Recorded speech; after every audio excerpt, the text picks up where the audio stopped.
मैं कहता हूँ जिस चीज़ में मेरे नबी राज़ी हो जाएं वही बड़ी हो जाती है। मा आताकुमुर रसूल फ़ख़ुज़ूहु व मा नहाकुम अन्हु फ़ंतहू।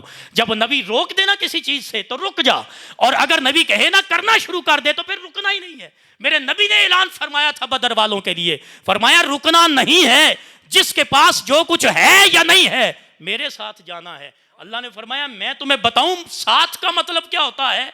जिसके घर में खाने को नहीं था ना मेरे नबी के साथ चला, जिसके पाँव में जूता नहीं था मेरे नबी के साथ चला, जिसके जिस्म पर कमीज नहीं थी मेरे नबी के साथ चला, घर में कारोबार है तो चलता कारोबार छोड़ के मेरे नबी के साथ चला। जब साथ चला ना तो वहाँ जाके देखा तो इनके पास तलवार कोई नहीं, उनके पास तलवारें भी हैं, बड़ा मजमा है, 1000 के करीब बंदा है, ये थोड़े से इनसे 3 गुना ज़्यादा। जब इन्होंने देखा ना कि यहाँ से बचने की कोई सूरत नहीं, मेरे नबी ने मेरी बारगाह में दुआ के लिए हाथ उठाए, वादा किया कि अल्लाह हमें फतह अता फरमाएगा। इन लोगों ने मेरे नबी के साथ इतना दिया कि उन्होंने कहा रूए ज़मीन पर हमारे नबी जैसा नबी कोई नहीं, हमारी किताब जैसी किताब कोई नहीं, सबसे आला के साथ हम हैं। हमारी क़ियादत वो फरमा रहे हैं जिनका बोलना खुदा का बोलना है, जिनकी इताअत खुदा की इताअत है, जो कह दें वही हो जाए, जिनकी ज़ुबान से वो अल्फाज निकले जो अल्लाह हुक्म इरशाद फरमाता है।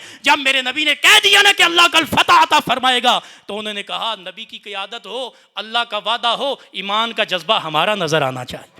तो फिर जज्बा तारीख़ आज तक पढ़ रही है। अल्लाह ने फरमाया ए मुसलमान, जब तू चाहे तरक्की करना, जब तू मोमिन बनना चाहे, जब तू अपनी इज़्ज़त मेरी बारगाह में बढ़ाना चाहे, जब तू चाहे कि मैं रब तेरी तारीफ़ करूं, मैं तुझ पर राज़ी हो जाऊं, दुनिया के सामने नमूना बना दूं, तेरे असबाक पढ़े जाएं, तेरी इज़्ज़त बयान की जाए, तेरा ओहदा मर्तबा शोहरत मकाम बयान किया जाए, तो फिर आ बदर वालों को पढ़, देख जिस तरह वो नबी के साथ है मैं चाहता हूं कि तू भी मेरे नबी के साथ उस तरह हो।